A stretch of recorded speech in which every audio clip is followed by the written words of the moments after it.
decision as a minister in Indonesia. She was the Minister of Trade from 2004 to 2011, before taking up the post of Minister of Tourism and Creative Economy. It's a pleasure to have you with us. Thank you for taking the time. Minister Mari, you know, we're in this great economic region, one of the most dynamic emerging regions of the world, ASEAN. And Indonesia is such a rising star on the world stage. First of all, can you give us your take on Indonesia's economic prospects at this time, what's happening in the world? Well, I think most of us who live in Indonesia, we recognize that we have been growing and we will probably continue to grow.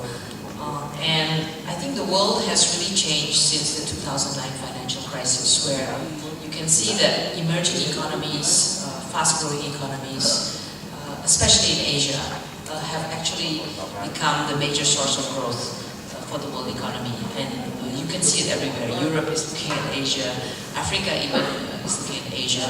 Africa is, by the way, another region which is also rapidly growing. So I think I always say we are in a good neighborhood, because the rest of the region is still, even though there is a slowdown in the growth compared to pre-crisis, we are still growing. Whether it's in ASEAN, we are growing at, on average, 5%. Indonesia is growing at about 6%. China, India, about 1 or 2% less growth compared to pre-crisis, but still growing at decent rates, right? And you can see that in the way we do trade, even in tourism. The growth markets for tourism is all coming from intra-region.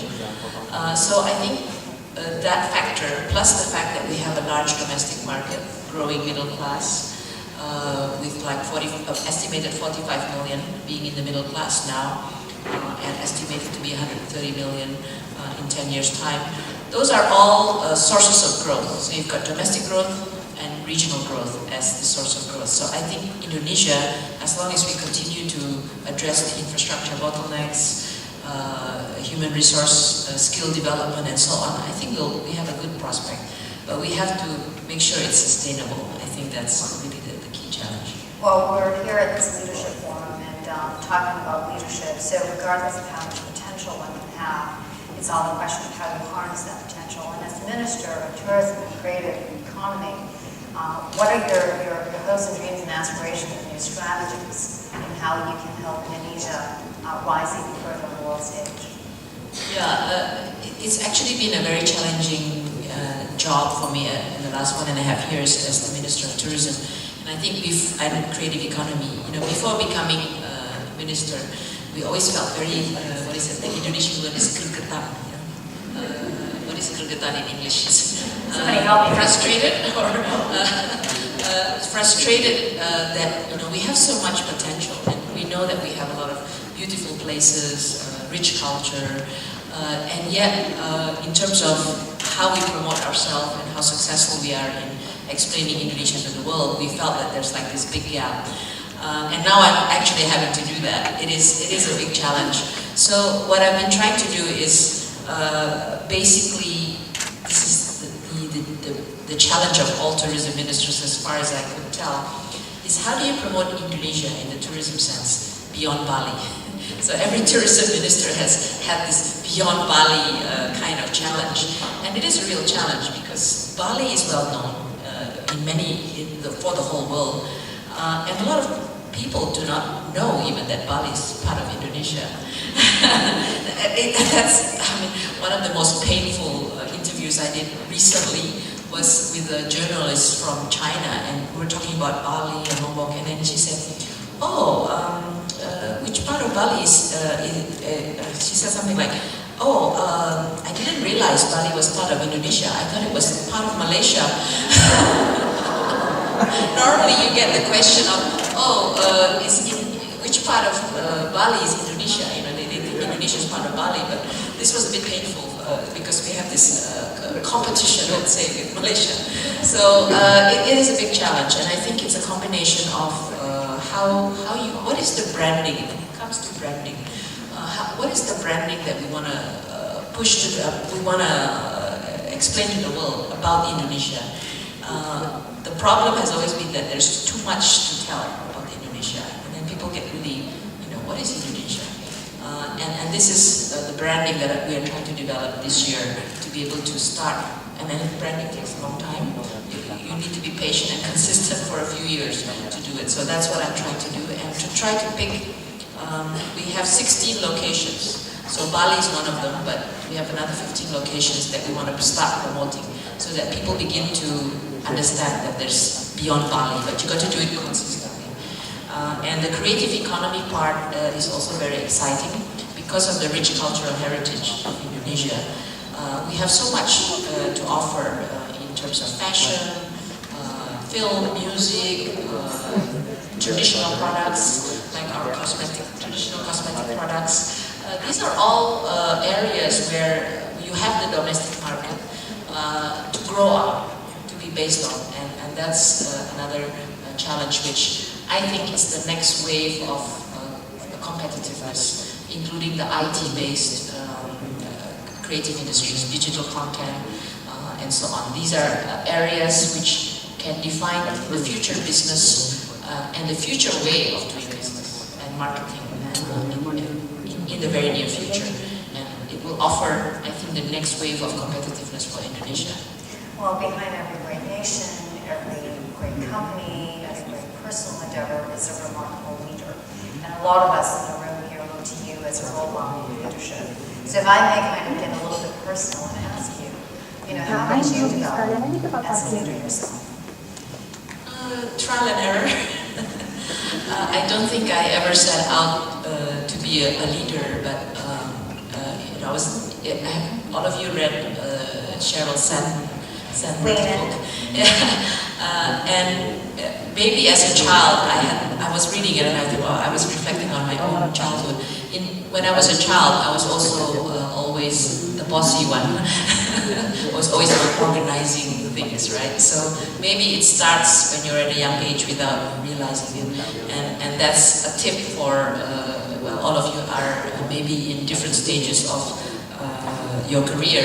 But one of the things that is really good to do is to be involved in all kinds of organization, because that's kind of where you learn your leadership skills, whether it's, at 6th grade organizing the bazaar, Christmas bazaar, all the way to the student council. I think the leadership is about having a vision or goal. The goal could be, I want to raise $100 for the Christmas bazaar, or it could be, I want to change the world, But you have to have a vision, and I think you have to have a clear action plan to deliver on your vision. I think it's all about that. And action is important, because saying nice words and wanting to change the world is one thing, but to be able to show that you actually can deliver is I think, the next challenge as a leader. And how to manage the process to deliver that action. That's a management kind of issue. You're managing people, you're managing expectations, and once you have made a decision, how to back up your people so that you can deliver on the action. And I think being able to be flexible enough to change, and even, eat your words sometimes. You come in, I've always come into a job with certain ideas and certain, sometimes fixed ideas, and then you come into the job and you find, oh, it's really not what I thought. Then I have to change, right? And I have to be flexible enough to change, to modify, to adapt to the situation. And oftentimes there are probably three constraints, if you like, that you have to deal with. One is political constraint in the government world. Second is cultural constraint. There are just some things you can or you cannot do. And then institutional and human resources constraint. You may have this grand plan, then you find out, oh, there's nobody to implement it, right? So then you have to be realistic and then do it in bites. Yeah? You have a short-term plan, you have quick wins, while not forgetting the longer-term vision. And I guess the final thing about leadership is you have to be persistent, not easy to give up. If you meet a stumbling block or even a setback, okay, then you step back and wait until another moment or another way comes forth. And probably finally, be willing to take risks. Do you see yourself as a leader influenced by your gender? That's a good question. I think so. I believe that men or women are different, and we prioritize different things, and we manage in a different way. We tend, I think this is common, women tend to be more nurturing, more attention to detail, and better at multitasking. And that can be a positive when you're in a leadership role, where you are thinking about policy and you're thinking about it more broadly, and you're always conscious of usually the social aspect, the gender aspect, and it does affect the outcomes if you are focused on it. I'll give you a few examples. I think when we were designing some of the, I'll give you one example from my own experience. When I was Minister of Trade, I was in charge of revitalizing the traditional markets, and 90% of the traders in the traditional market are women, right? So when I started revitalizing the market, and then you look at the floor plan, and then you look at the toilet, and you say, how come it's 50% men and 50% women? Or even sometimes, even less, more space for the men than for the women. So this is not right. 90% of the traders are women. Probably 90% of the people who shop there are women. So now this is not right. You have to adjust the bathroom facilities. And then second thing was, when I was going to the market often, I would see women with children hanging around their stall. You know, sometimes even having a baby there and feeding the babies. This is, not right. 90% are women working there. So we started encouraging child-minding facilities. They will pay for the child-minding facilities. It becomes a, what do you call it? A profit center. Bathroom and child-minding center become profit center in the traditional market because there's a need, and you adjust the design for that particular need. And that, I don't think a man would actually think through that. And I think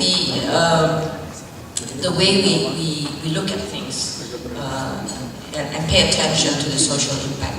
I mean, I would use the mayor of Surabaya. She was here. Yes. If you go to Surabaya now, it's very clean, right?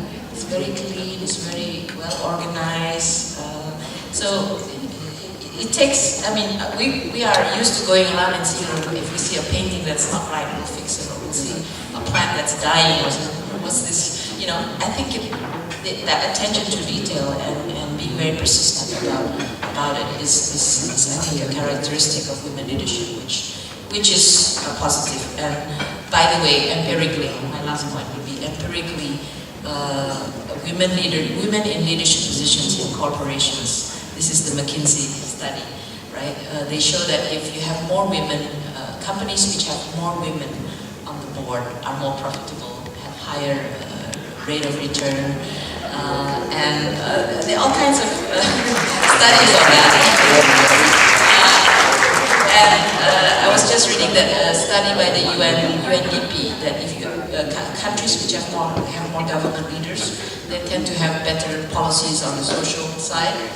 And the last example is, because BTPN is a sponsor here, the bad debt ratio for lending to micro enterprises is much lower for women borrowers than for men borrowers. This is an empirical fact. So, these are just some examples.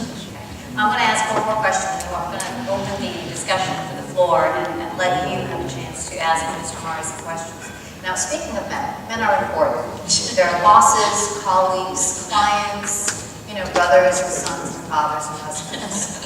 And I always love asking women in leadership positions, if one such were to come to you and say, how can I make a contribution to support your success? What would you say to him? I think they have to be educated in terms of the benefits of having more women in a leadership role. And they can function, depending who they are, they can function as a mentor. They can, if they are a CEO of a company, they can function to create the ecosystem that will allow women to be able to grow into leadership position. And this is actually one of the initiatives we had last year after the McKinsey report was released. We had a good session. I hope it's been carried out. Basically, the McKinsey study shows that women and men are almost equal for graduation from university, about 50-50. At entry level, it's also about slightly less than 50, but almost 50. But then the moment you go to the top leadership level, CEO level, then there's this funnel effect. For Indonesia, the number is 5%, if I'm not mistaken, at the CEO level. So 50% enter, but only 5% become CEO. And in the US, it's even worse. It's 3%. The funnel effect is even worse. And when you try to understand why this funnel effect happens, it's because women, if you want to go up in the career ladder, for instance, you have to travel. You cannot take too long a maternity leave, etc., etc. You cannot take too much time off to take care of your sick child, etc., etc. So how do you create, if you are a man as a CEO, given the economic argument and the business argument that you are wasting 50% of the resources, your human capital resources, then you should also invest equal attention on how to make sure that women can have the ecosystem to be able to go up the career ladder. So if traveling and being posted to different places is a criteria for promotion, and if you're a woman, you cannot do that as easily, can you create another criteria, for instance? Yeah? And working from home, things like that. So I think that's what I would tell the men, and men can also play a mentoring role.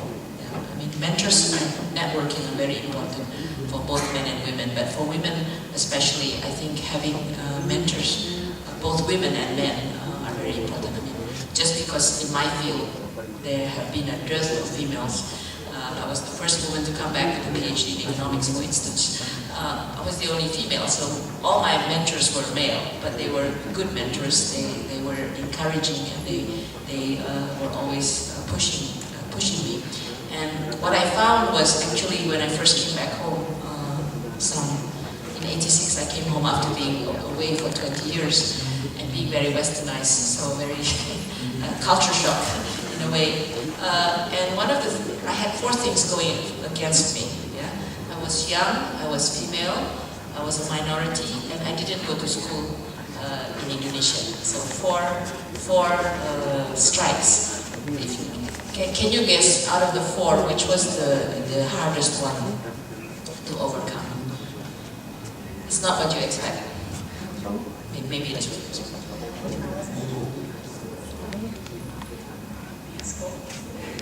No? Young. Because of culture, I think. Actually, the women part was less of an issue. It was more young.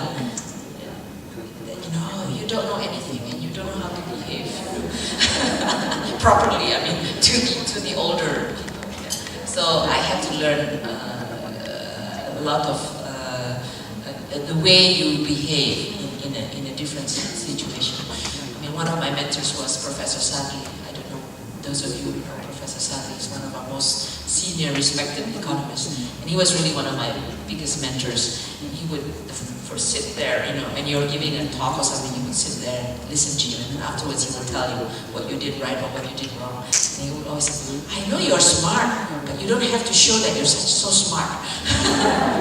So don't criticize, don't ask questions. If you want to ask questions, ask it in a very nice and polite way. Don't ask directly, I think you're wrong because, never say that. So that was, I think, part of success, I think, is learning to adapt. That you can get to where you want to be, not in the way you think, but as long as you get there, you find other ways to get there. Ask maybe women that maybe wanted to be involved in the political field also. We were all already, some of us are already president in the company, but probably for the country also. What do you find? Is there any difference in, or positive or negative, being a woman in the political, as a leader in the political world or in the companies? Thank you. I don't think there's a difference only in it's a difference because of the field that you are in. And fortunately, we do have this 30% quota, so-called quota for political parties. When they field their candidates, they have to have fulfill the 30% quota at the nomination level. But whether or not you get elected is competition. Because this actually gets to the, do you believe in affirmative action quota kind of question. I was never a great believer of affirmative action kind of quotas that you have to have X% women in this and this. Because I think if you're fulfilling the quota for the sake of having a woman, I think that's definitely not what we want. We want to be there because we have performed, because it's based on merit and so on. So I think at least this system makes sure that political parties will look for women candidates. Whether or not she wins, it's dependent on her merit. And the result has been quite good. When the parliament, members of parliament who are women went up from 11% to 18% between 2004 and 2009. So not yet 30%, but going from 11 to 18%. And you can see more and more women entering into politics, including being regional heads of government, like Ibu Risma from Surabaya. And they are good role models. And so I think I think it's important to have women in political leadership, because I do think we can have an influence on the outcome of policy, like what we just discussed. And hopefully women will be more women leaders in political life, because they are involved in policy. Hopefully we'll also be able to be more gender sensitive and mainstreaming gender into all their policies. So I would encourage any of you who are thinking about entering into politics to do so. And having business background, I think helps a lot in running. She's laughing, so maybe she's one of the candidates. Having business background, I think, does help you in running a district, a province, or even a ministry, because you understand what is needed in kind of the real world. Okay, one more question. I have greatly admired Chancellor Merkel. I think she's incredible. I mean, she's tough and she's persistent, and she has been very successful in being able to face very tough challenges. And it's not, I mean, I think she knows politics, she knows how to manage the politics. She also knows the global situation, she knows how to work with international leaders. And I think, I would hate to think what would have happened with Europe if there was no Chancellor Merkel. I think the other one is Madame Wu from China. I mean, to be able to be a leader in China at that position. And the way, I've looked at what she has been able to do for China, and basically, she was a technocrat. And she did her job really well in terms of how China opened up and how she was able to deliver the reforms, including China's accession into the WTO, and very, very much single-minded. And she was, I think, very open, very gracious, and she had a soft spot. In my first week as minister, my first trip was to China, and she could clearly see that I was someone very new and didn't have a clue what it was meant, what a minister was supposed to do. First week of being minister, and then she could see, and I was the only woman in the room, and she made sure that I was comfortable, and then she would always, give me the opportunity to speak. She would kind of, nurture you, and I think these are qualities that in a leader I find, human. That she's tough, but at the same time she had this soft spot, and I think all of us in leadership positions, we should always be looking out for, be a mentor, be a role model, and allow networking. Like, I think this is good forum. I think these forums are very useful for networking. My name is Lita Muharram. I am a human capital management coach, and I'm helping Indonesian micro, small, medium enterprise to grow. I really adore Ibu Mari. I think you're very smart and you have very a long-term vision how to bring Indonesia into the big countries. My question is, what is your suggestion for micro, small, and medium enterprise to grow and facing the Asian market integration in 2015? You know, women who are managing very micro enterprises, they face a lot of challenges, and they're often not even confident enough to go to a bank to get a loan, and then therefore they cannot grow, and they will never be big, you know, just because they don't have this confidence to go to a bank. And you know, it's not because PTPN is there, but I learned a lot from what PTPN business model. Is there anybody from PTPN here? No. I learned about how they try to develop confidence for the women, because when they were asking women who are not even their customers yet, you know, why don't you have a bank account? They said, oh, me go to a bank, you know, that's unthinkable. And would you take a loan? No, I would not take a loan. I would be too scared, because what happens if I can't pay back? What happens if one of my family members gets sick and I have to stop doing business and I have to take care of my husband or my father or whatever? So because of that, they found that the first thing to do was to actually provide the confidence in the woman that, hey, you are doing some business here.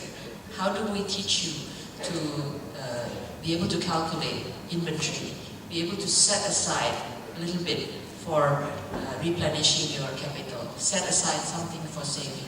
How do we give you the security and the insurance that if one of your family members gets sick, you don't have to quit your job and take care of the family member? So they built into the financial product health insurance and life insurance and education. So most women who work, they will set aside something for the child's education, something, well, for a rainy day, but they haven't figured out how to do that in terms of making sure their business can grow.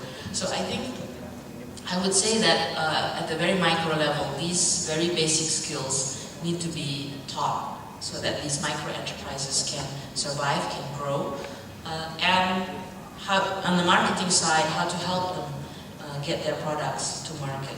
And a lot of what we do in this ministry, as well as in the SME ministry, is to try to facilitate and work with micro enterprises, whether it's product design, packaging, understanding what they can sell to the market.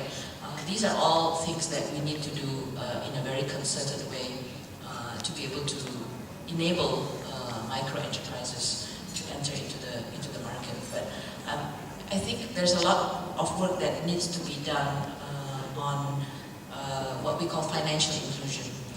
How to make sure that these very micro enterprises can really get access to the financial resources, otherwise they can never grow. But the financial resources have to be combined with, you know, entrepreneurial skills, marketing skills, and so on. So it comes as a package, and a number of us are working in this area, and I think I would hope that many of the women here could also be part of that financial inclusion initiatives, the various financial inclusion and entrepreneurial initiatives for women that we have. And you have a lot of role models here, because a lot of self-made entrepreneurs in this room.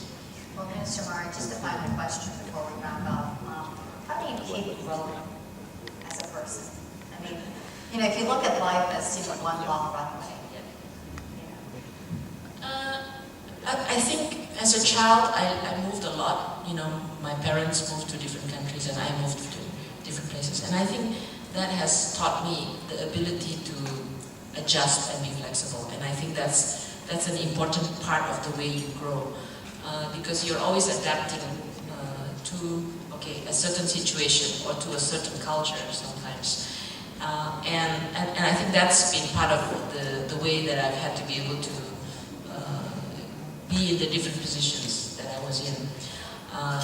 You know, you make the transition from living abroad to coming home. That's one transition. To be culturally sensitive to a country, which you had not lived in for 20 years. That was one adjustment. And you kind of behave in different ways. When you're in the Indonesian setting, you behave in a certain way, but when you're in international setting, you behave in a different way also, because you have to be adjustable and adaptable. Then the second transition was going from being a free thinker, independent-minded, what do you call it, a commentator, an opinion maker, into government, where you're not supposed to. Whatever you say is government policy, right? So you have to learn how to be careful what you say. And I had to make this transition from, let's say, I was very much a tomboy. Okay, you should find a picture, a before and after picture. Before I became minister and after I became minister, I look totally different. Somebody So, even that I had to, it didn't come easily or naturally to me, because I never really cared too much about how I looked, right? But now I'm a public figure. I have to care what I look like. How I present myself, because the public is looking at you, and you have to become some kind of like a role model, even in the way you look, and the way you speak, and the way you look, and so on. So that was a huge learning experience, but I had to adapt. And I had to start wearing kain, Before I became minister, I only owned one kain. and then I found I had to wear that very often, and so on. So you have to adjust and adapt. And then making this transition from trade portfolio to tourism and creative economy portfolio, where on the one hand, you're talking about hard economic issues. Now you're talking about something very different. You also have to change the way you present yourself. I don't know whether people see a difference from trade minister to minister of tourism and creative economy, but I think that's how you grow as a leader. Whatever situation you're put in, you should be able to adapt, quickly learn, and move forward. Mr. Mara, thank you so much for joining us today and sharing your thoughts with us.